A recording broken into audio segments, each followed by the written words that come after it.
ओम जी की ज्ञानशाला में सभी सुनने वाले दर्शकों का हार्दिक अभिनंदन, आभार, स्वागत। आप सभी हमारे साथ यूँ ही जुड़े रहें और यदि हमारे द्वारा बनाए गए छोटे छोटे ज्ञानदायक वीडियो आपको अच्छे लगते हैं तो कृपया आप इस चैनल को सब्सक्राइब, लाइक और कमेंट जरूर करें। हम जानेंगे ओम जी की ज्ञानशाला में।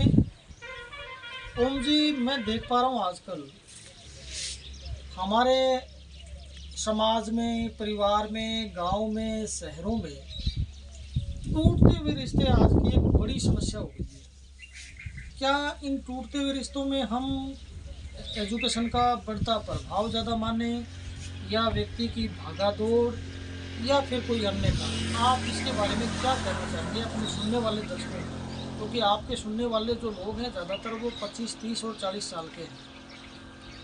ये सर सही है। व्यक्ति की भागदौड़ की वजह से या उनको जीवन निर्वाह के लिए एक जगह से दूसरी जगह जाना पड़ता है, बेहतर एजुकेशन के लिए ये चीज़ें हो रही है। जी, हम देख पाते थे राजस्थान में सबसे ज़्यादा संयुक्त परिवार, चूँकि संयुक्त परिवार सिंधु घाटी सभ्यता की एक सबसे बड़ी विशेषता भी रही। हमारे यहाँ 5-5, 10-10 लोग एक साथ रहते थे।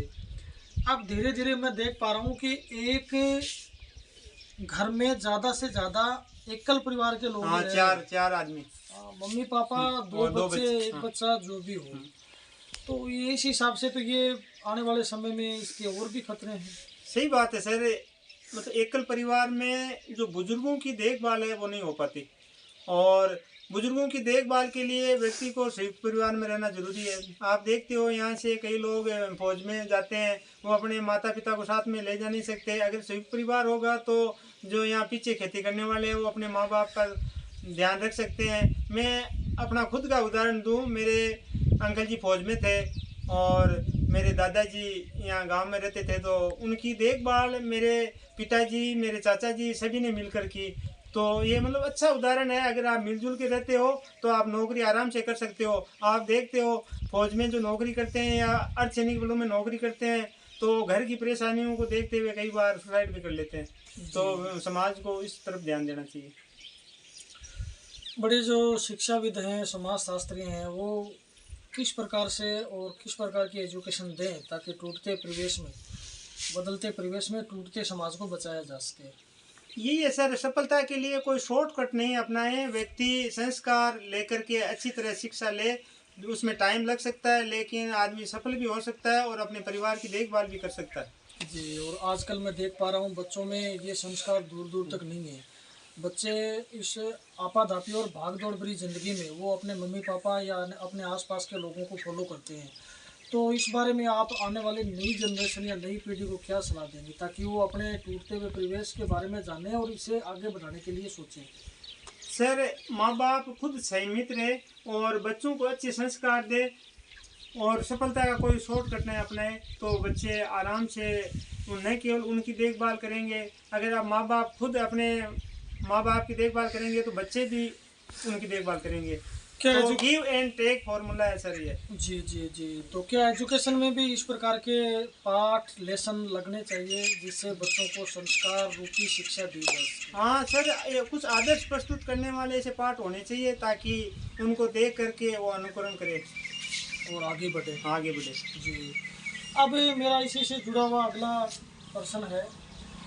चूँकि ज़्यादातर लोग हैं वो घर से बाहर रहते हैं तो एकल परिवार में रहना उनकी एक बड़ी समस्या भी रहती है। जो लोग खेती बाड़ी या कृषि से जुड़े हुए लोग हैं वो ज़रूर थोड़े बहुत संयुक्त परिवार में रहते हैं, क्योंकि कृषि अपने आप में एक संयुक्त ही फैशन है।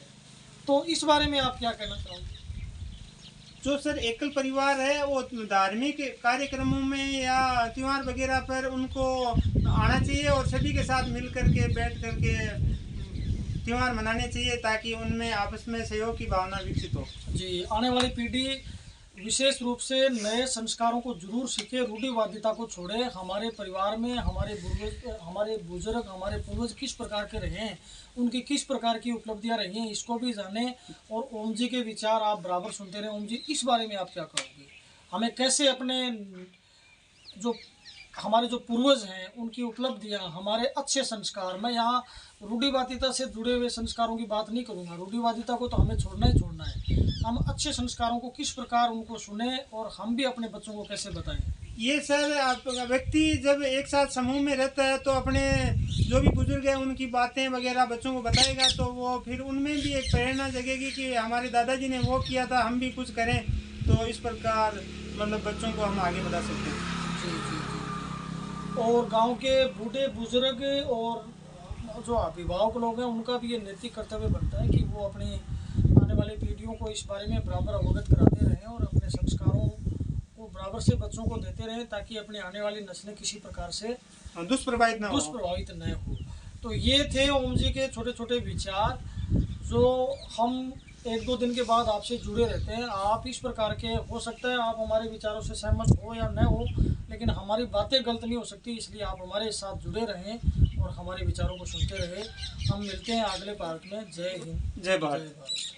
जय भारत।